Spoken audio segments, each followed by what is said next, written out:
Portanto, disse o apóstolo Paulo, procuremos as coisas que servem para a paz e para a edificação mútua. Tem alguma tradução diferente aí? Gostaria de ler? Algum irmão, alguma irmã? Está com a Bíblia com outra tradução? Vai, tio. É Romanos, capítulo 14, versículo de número 19. Eu não disse não, gente? O tempo vai chegando e a idade também. Daqui a pouquinho eu vou no Maracanã de graça, Caio. E outro dia eu era um jovem te dando aula, cheio de sonhos. Você sabia, Caio, que a maioria dos sonhos que eu tinha na época que eu te dava aula não se cumpriram? Mas todos os sonhos que Deus tinha com a minha vida se cumpriram. Outro dia eu estava parado pensando nisso. Rapaz, eu queria ser presidente, né, do Brasil. Olha aí, Anderson. Na fase mais rebelde da minha vida, eu tinha um grupo de rock chamado Habeas Corpus, e a gente queria fazer outras coisas lá em Brasília. Alguém pode dizer misericórdia? Tinha tantos sonhos, tantas coisas, e está prevalecendo a vontade dele na minha vida, né? Vamos ler juntos? A minha tia e meu pai não estão aí, né? Mas minha tia e meu tio estão ali, né? Eles que foram contar junto comigo, com meu pai, quando eu decidi largar a medicina. Lembra, tia? Lembra, tia? Eita, foi duro, né? Foi duro. Tantos sonhos, tantas coisas, tantas propostas, tantos empregos, mas no final é a vontade dele que deve prevalecer, amém? Porque eu é que sei. Pensa, está dando um microfone aqui, ó. Eu estou paradinho. Eu acho que está muito alto o microfone. Eu falo alto, pode baixar. Eu consigo pregar até sem microfone. Professor é fogo. Dá para ouvir daí? Dá para ouvir? Tem um casal bonito ali à minha direita ali, eu já conheço? Já conheço vocês? É você mesmo que olhou para trás. Já conheço vocês? Já? Já? É a idade, tá bom? E a vista também. Sejam bem-vindos. Agora foi. Vamos lá, gente. Vamos juntos? 1, 2, 3, 4. Agora. Portanto... tá. Vou ler aqui daqui, né? Vamos lá. Assim, pois, sigamos as coisas que contribuem e também as coisas que vão para a edificação mútua.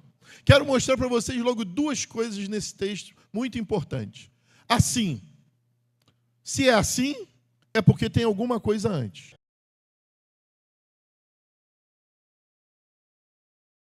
É porque é algo que vai finalizar todo um contexto a qual quem está narrando está falando acima. A outra coisa que eu quero mostrar é que esse paz está com letra minúscula. Então, não é a paz posterior à minha vida, Anderson. Que existe uma paz posterior à minha vida. Essa paz eterna, aonde nunca mais João viu lá em Apocalipse, ele viu que nunca mais nós iremos chorar, nunca mais vai haver tristeza, nunca mais, quer ver como é que vai começar a dar glória agora? Nunca mais vai ter IPVA, nunca mais vai ter imposto de renda, nunca mais vai ter eleição, porque o Senhor vai cuidar de cada um de nós, assim como um pai e uma mãe cuida do seu filho. Não é essa paz que ela está falando, que o apóstolo Paulo está falando, Jana. Essa paz, Janalice, que o apóstolo Paulo está dizendo, é uma paz shalom, terrena.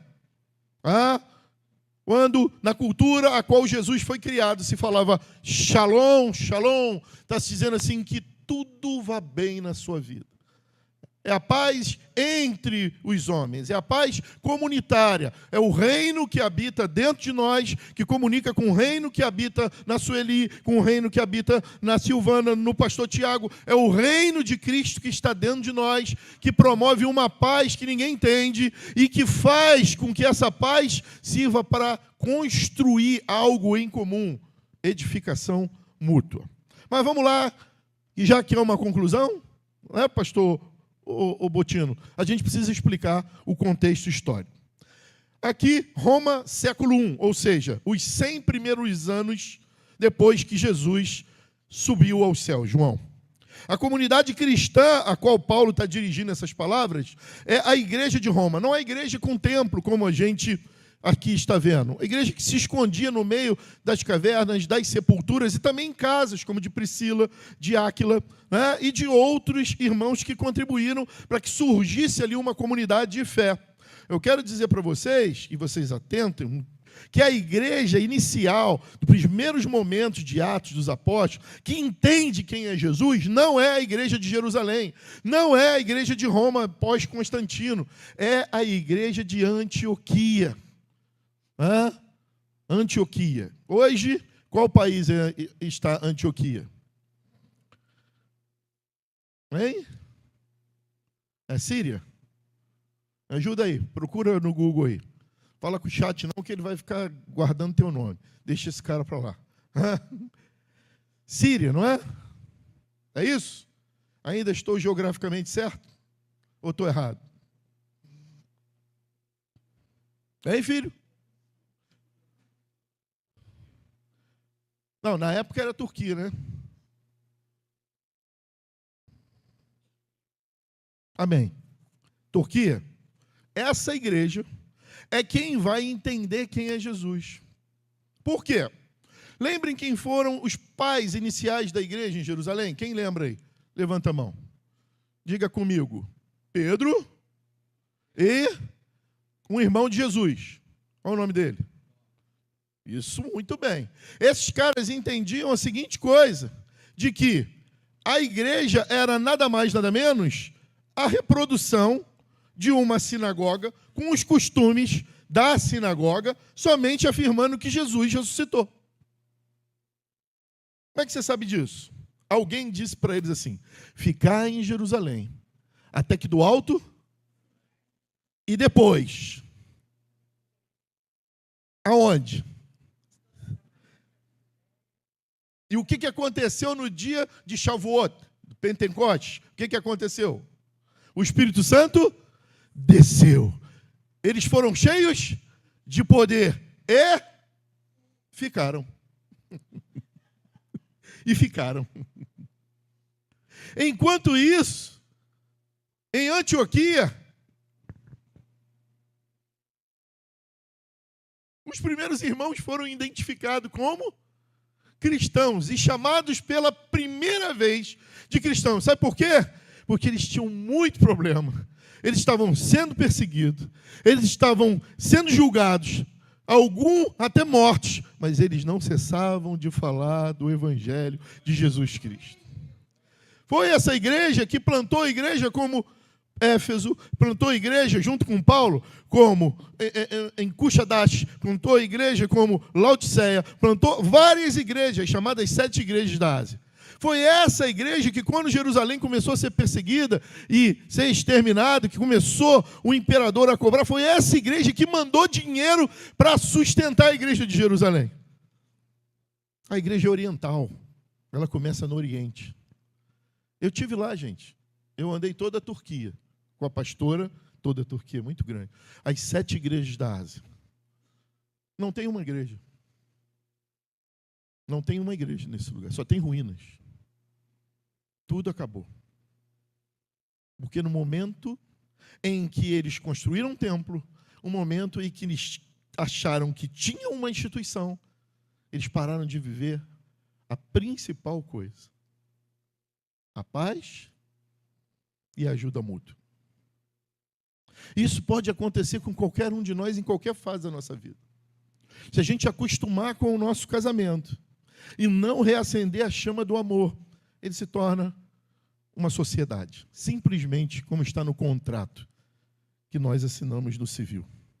Isso pode acontecer no relacionamento de pai com filho, de filho com mãe, se simplesmente a gente não reacender uma chama além do convívio. A gente vai acordar, tomar café, dividir as contas, até ir à praia, comer em lugares. A gente vai morrer. Mas há algo além de conviver, que é viver. Sacode 10 e diga assim: eu não quero só conviver com você, eu preciso viver com você. Conviver é uma caminhada. Olha, amanhã eu convivo com pessoas muito mais do que muitos parentes. Há muito tempo que eu não vejo meu primo Garrincha, minha madrinha no Rio Grande do Sul. Há muito tempo que eu não vejo muitos parentes meus, até aqui do Rio de Janeiro mesmo. Mas amanhã eu convivo com muita gente, a qual eu não abro as minhas particularidades, eu não abro meus problemas. A gente convive, ri, corrige prova junto, brinca, ajuda alunos e a gente vai embora. Isso não pode acontecer na nossa casa. Em Roma e se converteram. E é natural que onde há duas pessoas, onde há dois seres humanos, há diferença, há divergência de opinião, há individualidades a serem respeitadas.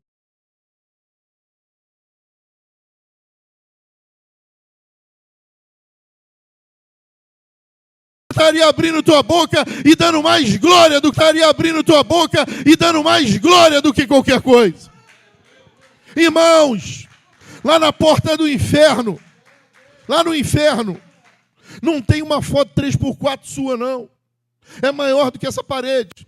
E está escrito embaixo, procurado vivo ou morto. Por que aceitou Jesus? De preferência morto. E o Senhor nos guarda todos os dias. Ele vai nos dando vida e vida em abundância. Mas há uma escolha que nós temos que fazer, a qual eu pregarei à noite. Eis que eu coloco dois caminhos na sua frente. O de vida e o de morte. Escolhe o de vida. Aí alguém pergunta, mas que Deus mau colocou o caminho de morte também? É, porque não existe amor sem opção de liberdade de escolha. Quando ele planta uma árvore no jardim, quando ele diz que coloca também dois caminhos, é porque Deus não quer marionetes, Deus não quer pessoas que sejam apenas pessoas que vão a Ele pelo que Ele tem para oferecer com a mão, mas que busquem a sua face. Hoje nós vemos por aí um grupo de pessoas que buscam apenas as mãos de Deus, mas Deus está buscando um povo que busque a face dEle, os olhos dEle, a revelação dEle, muito mais do que Ele tem para dar, é o que Ele já deu. Sabe, irmãos, nas décadas de 70 e de 80, vieram para cá as grandes cruzadas. As grandes cruzadas. Rex Humber, Jimmy Swaggart, me ajuda aí, gente, pessoal mais antigo aí. Billy Graham. Antes desse tempo, foi muito bom, tá? Ó, concurso maravilhoso. Mas antes desse tempo, não tinha essa história de aceitar Jesus. O Anderson nunca levantou a mão dele, mas se bobear, ele é mais cristão do que muito cristão que levanta a mão todo dia, chora, vem aqui à frente, trabalha na igreja, mas no dia a dia não sabe abraçar, orar, perdoar, amar quem não ofende. Não sabe olhar para um viúvo e para um órfão e ter compaixão. Aonde surge essa história de levantar a mão? E hoje, agora, eu sou... Deixa eu descer aqui. Tem uma agora que abriu uma igreja, uma igreja que deu oportunidade a todo mundo. Pode ter qualquer escolha sexual, pode ser qualquer coisa. Ela abriu uma igreja, inclusive ela faz filme pornô e o filho dela que filma. Sabe por quê? Porque ela aceitou Jesus. Então, onde surgiu esse negócio de aceitar Jesus? Vou falar um pouco disso essa noite. Surgiu nesse momento, sabe por quê? Esses grandes pregadores vinham para cá, Anderson, financiado por grandes empresários, norte-americanos, europeus e brasileiros. Só que eles tinham justificar o dinheiro. Mostrar que a missão estava dando certo. E aí o que se fazia? A Arzeli Rosa deve lembrar disso, o pessoal, Dona Edinaldo. Se passava lá no Maracanã uma ficha, e quem aceitava Jesus preenchia, e à frente levantava a mão e entregava. Era para justificar aquilo, e aquilo tornou uma narrativa a qual quem não levanta a mão não aceita Jesus. Irmãos, levantar a mão é muito fácil. Eu quero ver se levantar todo dia buscando a paz e, acima de tudo, a edificação mútua.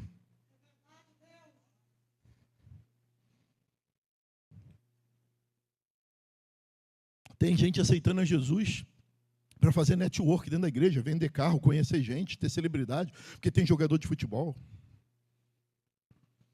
Essa semana eu escutei uma reportagem do pastor dizendo na nossa igreja tem que ter uma fila VIP, porque imagina se o Neymar entra, o culto para, então não tem mais igreja e não tem mais pregação, porque se qualquer pessoa entrar aqui, o culto parar, isso aqui deixa de ser uma igreja e isso aqui deixa de ser pregação, porque o interesse aqui é Jesus, aqui, o Neymar ou a pessoa que capina o terreno é a mesma coisa, é irmão, e era isso que Paulo estava querendo explicar lá em Roma, somos todos a mesma coisa, nada perante a Deus. diante dessa mesa, nada perante ao Senhor. Nós não somos nada, trapo de imundície, necessitados e carentes da glória de Deus. Parafraseando o pastor Botino do último domingo, eu não posso me salvar, miserável homem que eu sou.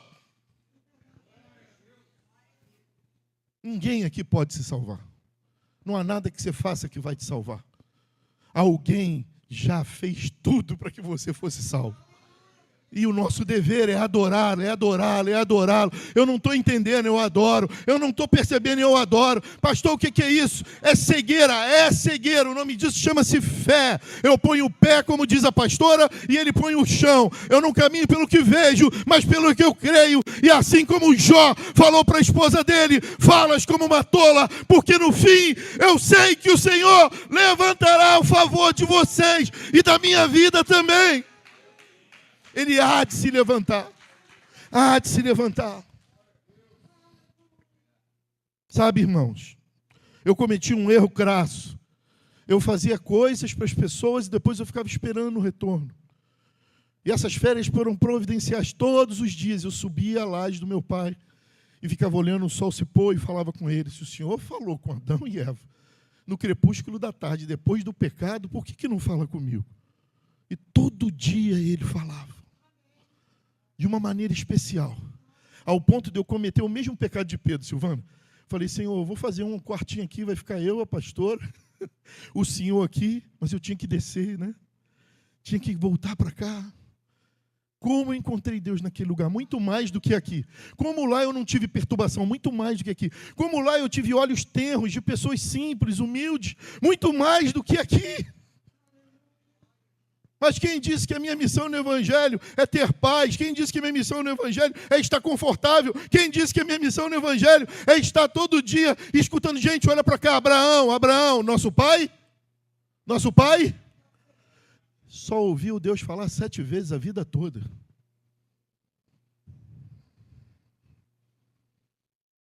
Só ouviu 7 vezes. Deus falou com ele só 7 vezes.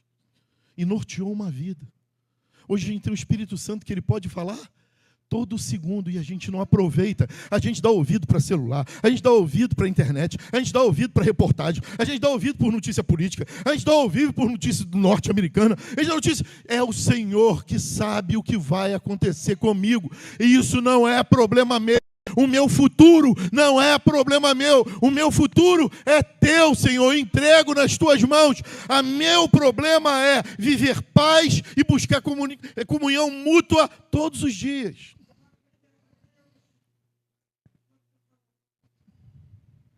Não somos como cancioneiro popular.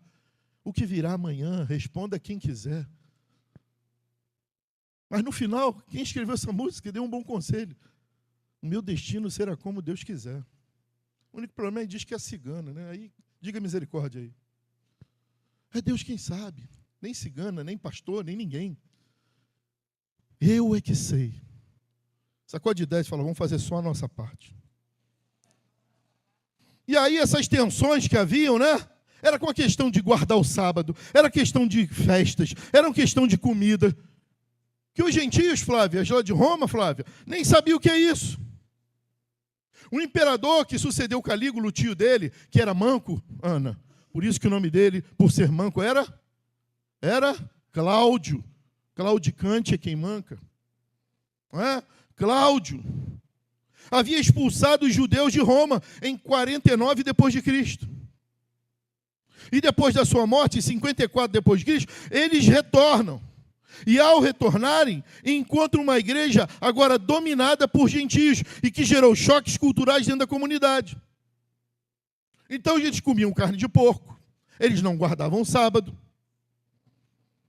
eles não tinham os costumes da sinagoga.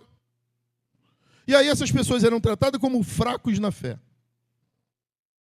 Rapaz, outro dia eu aqui com o telefone, aqui dentro do templo, acabou o culto, a palavra abençoada, a palavra de bênção do pastor Ulisses. Eu fui cercado, a pessoa, pastor, não fica usando o telefone ali na frente não, que o senhor dá mau testemunho. Aí eu perguntei para essa irmã, falei, irmã, quantas vezes a senhora entrou no site da igreja para ver quantos estão online e preocupar-se com quem está online para dar uma boa noite? Nunca. Eu falei, eu faço isso todo culto. A minha cabeça está aqui com a senhora, mas também está com a dona Albina, que está assistindo o culto agora. E as pernas dela não deixam ela vir aqui. Ah, pastor, desculpa. Diga, podia.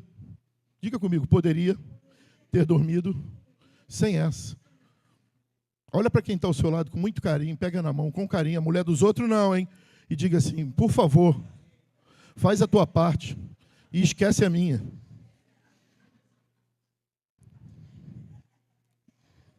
Eu falei com carinho, tá, gente? Falei com carinho. Sabe, irmãos? A nossa parte é buscar paz. A gente está num ambiente, surgiu uma guerra, a gente é aquele que, como eu aprendi com minha tia Rosa, a gente joga água na fervura. Minha mãe também usava muito esse termo. Nós somos embaixadores da paz.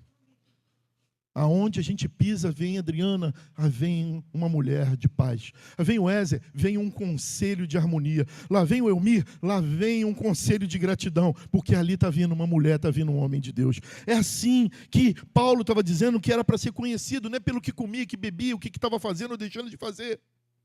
Porque esses contrastes só geravam julgamentos. E aí os fracos eram acusados pelos fortes de serem libertinos, e ficavam desprezados, e não conseguiam nem chegar à mesa. Paulo, teologicamente, não está falando apenas de comida aí não, gente, mas ele está falando que a partir daí, o que é comida para nós, gente? O que a gente faz com a comida? Por isso que eu fico chateado, quando cada um pega seu prato e vai para o seu quarto comer. A comida nos faz unir desde a pré-história. Desde que o povo ainda não tinha noção de quem era Deus, mas dentro dele eles já clamavam por um Deus. E aqui temos professores de história, que ele olhava para o sol e adorava o sol, não porque ele queria adorar o sol, mas dentro do homem sempre houve uma necessidade. Até o ateu, quando passa por qualquer luta, ele diz, sou ateu, graças a Deus, porque, como disse Calvino, há dentro do homem uma busca por algo divino. Ele pode chamar de ciência, ele pode chamar de acaso, ele pode achar de coincidência. Mas nunca ninguém vai descobrir nessa terra a causa primeira antes de morrer, se não passar pela igreja. Isso é uma verdade. Nós conhecemos a causa primeira. Nós conhecemos o Deus que fez todas as coisas. Nós conhecemos o Deus de Abraão. Nós conhecemos o Deus do início e do fim, o alfa e o ômega. E nós não somos aquele povo que anda por interesse atrás desse Deus. Nós somos um povo que somos gratos pelo que Ele fez, está fazendo e sempre fará. A certeza de que eu vou morrer e que meu neto será abraçado por Deus. A certeza de que eu vou morrer e o meu sobrinho Gabriel vai ser abraçado por Deus. A certeza que eu tenho, ela arde o meu coração. De gratidão a Ele. Paulo está indo além de usos, de costumes, de aparência. Ele está falando de duas coisas. Sacode 10 diz aí, anota aí, por favor. Essa paz que ele está falando, com letra minúscula, é a paz relacionada ao bem-estar e de harmonia com o corpo. Por favor, olha para mim. Não é você. Eu não estou apontando aqui esse dedo em risco para você, não. Eu estou falando conosco. Em primeiro lugar comigo. Todo dia, quando a gente acorda, tem duas opções. Olhar para as coisas que a gente precisa fazer, olhar para as coisas que a gente tem que fazer, olhar para as coisas que a gente não sabe o que fazer e nos preocupar com ela. Ou então olhar para tudo isso e dizer, Senhor, eu tenho muita coisa para fazer, eu tenho muita coisa que eu não sei como resolver, e tem coisas impossíveis, mas eu prefiro olhar para Ti, Senhor. Eu prefiro olhar para Ti, Senhor. Senhor, a Tua palavra diz que se alguém quer sabedoria, então de manhã eu te peço, me dá sabedoria para resolver as coisas que eu posso resolver. Agora, Senhor, aquelas que eu não posso, eu entrego para Ti. Porque uma coisa eu faço, parafraseando o apóstolo Paulo, esquecendo das coisas que para trás ficaram, eu estou indo para o alto. O último hino que a minha mãe cantou comigo, durante muito tempo, quando a igreja cantava esse hino, eu falava, pelo amor de Deus. Hoje não, eu canto com alegria. Mas o último hino que a minha mãe cantou comigo, eu estava na igreja metodista da freguesia, e aí eu falei, mãe, não vou poder te visitar, mãe, porque tenho que cuidar de um casal aqui, tal e tudo, tal. E ela falou assim, meu filho, é o seu papel, fique aí, não precisa não. Vem na segunda-feira me visitar e cuida da casa de Deus. Eu falei, tá bom, mãe, eu queria muito te dar ceia. Ela, não, meu filho, me dá ceia na segunda, ou na terça, ou na quarta. Tá bom, mãe. Aí eu falei, vamos, Janaína. Pegamos o casal que estava com a gente, falei, vamos lá visitar minha mãe, e eu vou aconselhando vocês na ida e na volta no carro. Então, tá bom. E aí fomos, né? E chegamos lá, ela estava no corredor com meu pai, ela contou isso para ti, né, Rosa? E aí eu fiz assim, era subir. Aí ele olhou para o lado, ele veio, Paulo, não te falei, não sabia que ele ia vir. E na hora do louvor ela falou, filho, canta um hino. Eu falei, canto, qual, mãe? Estou subindo para um lugar mais alto. Durante muito tempo eu não conseguia cantar esse hino. Mas é uma grande verdade. O relógio está andando para trás. O que eu não pude me despedir da minha mãe. Eu estou tendo tempo de viver com meu pai, pescar com meu pai, andar na lama com ele, joguei lama nele, diga misericórdia. Estava frio na água, sem querer, Anderson. Dei um tronco nele, joguei dentro d'água. Eu estou tendo tempo de rir com meu pai. De ver meu pai com meu primo e com meu tio para o meio do mato. Passar foice no mato. Fazer churrasco no meio dos tijolos. Eu estou tendo tempo. Deus é bom. O que eu não pude viver com a minha mãe naquele momento, agora Deus está me dando para eu vendo a vela se apagando a cada dia. E Deus é bom. E sua misericórdia dura para sempre. Talvez minha mãe não ia aguentar, ela não merecia aquela hemodiálise. Então eu tenho mais que agradecer a Ele, porque eu não sei o que seria minha mãe na pandemia com hemodiálise. Ele sabe de todas as coisas, irmãos, a gente não sabe de nada. Mas mesmo assim, essas minhas conjunturas são apenas opiniões, porque num dia eu o conhecerei como Ele me conhece. Então eu o verei face a face. E aí todos os segredos, todas as minhas dúvidas, todas as minhas conjecturas poderão cair por terra, porque Ele tem a última palavra na minha vida. Põe a mão na tua cabeça e diga, na minha também. Era isso que Paulo pregava com fervor e tremor ao povo. Pelo amor de Deus, acorda de manhã e em vez de ficar olhando para as picuinhas, para as guerras, para as lutas, para os abandonos, para as perdas, para as traições, busque a paz. Que o sinônimo é o bem-estar e harmonia no corpo. É essa paz em grego aí. Cuide de você. Cuide da sua vida. Vai fazer uns check-ups. Vai fazer uma caminhada. Vai buscar coisas interessantes. A minha esposa tinha um problema de caminhar muito grande, ela não está aqui. Ela tinha um problema, o Lucas sabe, o Thiago sabe de correr. E eu falei, vou ter que ter uma estratégia, né? E a minha esposa adora supermercado. E aí eu sabia o que fazer. Eu andava com ela e eu me. Ela falava, chega, vamos andar todo. Eu falei, não, vamos andar que eu quero ver uma coisa. Depois que dava 20 minutos, eu falava, viu, andamos 20 minutos. E assim foi. Tem dificuldade de andar, usa alguma coisa para te motivar. Vai lá no Barra Shopping, né? Que lá não é de manhã, nem de tarde, nem de noite. Tu entra naquele lugar de 7 horas da manhã, pode sair meia-noite, é a mesma iluminação, é a mesmos apelos, é a mesma coisa. Anda para lá, anda para cá, anda para cá, anda para lá, anda para cá. Tu vai, busca a motivação. Porque para todas as tuas lutas eu vou te dar uma motivação agora. Olha para mim.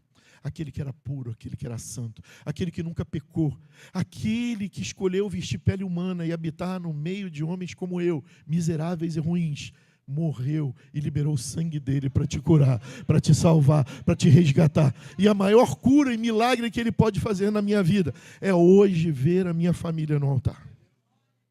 Essa igreja não é fruto de ambição. Essa igreja não é fruto de algo que eu sonhei. Não, não é. Pelo contrário. Durante muito tempo eu me envergonhei de vir para essa igreja, porque eu não queria. Eu não queria. Mas mais do que frequentar a igreja, eu não estava preparado para viver longe da minha família. Eu não estou preparado para deixar de cuidar daqueles que Deus me deu para cuidar em primeiro lugar. Por isso que essa igreja se chama Casa e Vida. Porque ninguém pode viver com Cristo dentro de uma igreja se não vive primeiro dentro de casa. Então eu quero liberar uma palavra sobre sua vida, levanta aí. Eu não sei quem você é, os desafios, as guerras que se levantem na tua vida, mas eu, em nome de Jesus, profetizo que você é um embaixador, é uma embaixatriz da paz dentro da tua casa. Ei, teu filho pode vir com guerra. Ei, tua filha hoje, agora, no almoço, teu pai, tua mãe, teu cunhado, tua esposa, pode vir com uma guerra. Você é aquele que tem a palavra de paz. Levanta a sua mão e pode confiar em mim. Repita o que eu vou dizer, pode confiar. Fala, Senhor, o mesmo dom que tu deste ao seu Senhor Joel Rodrigues de Oliveira. Pode dizer, ao Senhor Joel Rodrigues de Oliveira, eu quero sobre a minha vida. O meu avô, aonde ele chegava, fala bem alto, por favor, tio Wesley, ele levava a paz, serenidade, tranquilidade. O mesmo dom que ele herdou da minha bisavó Rosa, o mesmo dom que ele passou para minha mãe Neide, eu peço todos os dias. E quando eu postei uma foto minha essa semana, minha tia escreveu assim, tá a cara da sua mãe, uma carinha de paz. Aí a Lene escreveu, nossa pastor, como você está parecendo sua mãe? Eu falei, eita, o senhor não está respondendo? A cara de brabo está indo embora? Está entrando a cara de paz? Irmãos, eu quero morrer e quero ser conhecido como alguém que por onde passou, pelo menos semeou a paz. Porque para isso ele nos chamou, para sermos pacificadores. Bem-aventurado os pacificadores. Amém? Glória a Deus. E por último, eu vou terminar. Essa paz não pode ser egoísta só para dentro da minha casa. Irmãos, semana passada eu tive a audácia de bater na porta de um vizinho, porque me incomodou muito o que estava acontecendo lá dentro. E dizer, eu não tenho nada a ver com a vida de vocês, eu não tenho nada para dar. Eu comecei a chorar. Mas eu quero dizer que Deus não casou vocês para viver o que vocês estão vivendo. Eu só vim fazer isso aqui e dizer para vocês que conforme os outros vizinhos podem estar achando, eu acredito que o casamento de vocês já deu certo. Essa semana encontrei com ela no elevador, ela falou, pastor, perdoa meu marido, que na hora ele falou, tá, e bateu a porta, porque ele estava nervoso, mas depois, à noite, ele falou, nossa, enquanto ele falava, eu estou envergonhado do pastor, porque enquanto ele falava, eu senti um calor dentro do meu peito, que eu fiquei até envergonhado. E aí eu falei para a Jana, nossa, você lembra que os discípulos de Emaús estavam desistentes, indo embora. E aí quando ele partiu o pão, eles falaram, não é que enquanto ele falava, o nosso coração ardia? É no partir do pão, irmão. Quando Deus colocar uma crise na tua frente, não é para você desviar, não. Quando Deus colocar uma luta na tua frente, não é para você desviar, não. Levanta a tua mão aí, qualquer uma delas. É porque você é um pacificador. Você é uma pacificadora. Você é um homem, uma mulher com um dom de gerar vida. Eu fui ver um filme que para muita gente é uma besteira, chamado Quarteto Fantástico. Eu quero concluir com esse filme. Ah, vai dar spoiler? Vou. Pronto, acabou. E aí caiu o filme, eu comecei a chorar, pastora. Meu Deus, está chorando de quê? Aqui no filme tem lá a figura do mal, que ele devora coisas para ter vida. Vou dar um spoiler sucinto assim. Né? Só que tem um serzinho que eu não posso dizer. Né? E quando você tem um neto pequeno, imagine Tiago que viu esse filme. Foi meu filho que me indicou esse filme, e a Carla. A gente transfere logo. Que ele nasce. E aí o mal diz assim, se eu consumir esse menino, eu mato a minha sede, destruir tudo. Aí a proposta, dá a criança e salva o mundo, ou deixa de destruir o mundo junto com a criança. Talvez é uma bobeira, teve gente que viu esse filme e falou, isso é uma bobeira. Isso.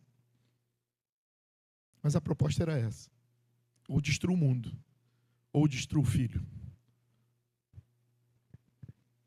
Só que depois dos 45 minutos de jogo, depois da prorrogação, depois do pênalti, o último pênalti, quando o inferno fazia festa, irmão, Jesus tomou a chave da mão do diabo e disse, tu não destrói nem o filho nem o mundo, porque todo aquele que em mim crê será salvo. João 3,16 já é a melhor e maior notícia para a nossa vida. Porque Deus amou o mundo de tal maneira. Vamos junto? Porque Deus amou o mundo de tal maneira. Que Deus não morra, mas tenha Irmãos, o evangelho é simples. Tem gente inventando um montão de coisa aí. Tem coisas que acontecem que é o Espírito Santo mesmo. Tem coisas que é emocional e isso não nos compete, lembra? Somos promotores da paz. Deixa quem quiser pregar, pregar. Deixa quem quiser seguir, seguir. Mas uma verdade eu afirmo para vocês. Preste atenção. O evangelho é simples. O evangelho não é difícil. A proposta do evangelho é simples. A gente que quer ver coisas acontecerem, mas o evangelho é simples. Sabe para quê, Silvana? Para o analfabeto ou para o cientista entender. É muito simples. O Pai deu o Filho dele para encarnar, morrer, ressuscitar e nos salvar. Pronto, é isso.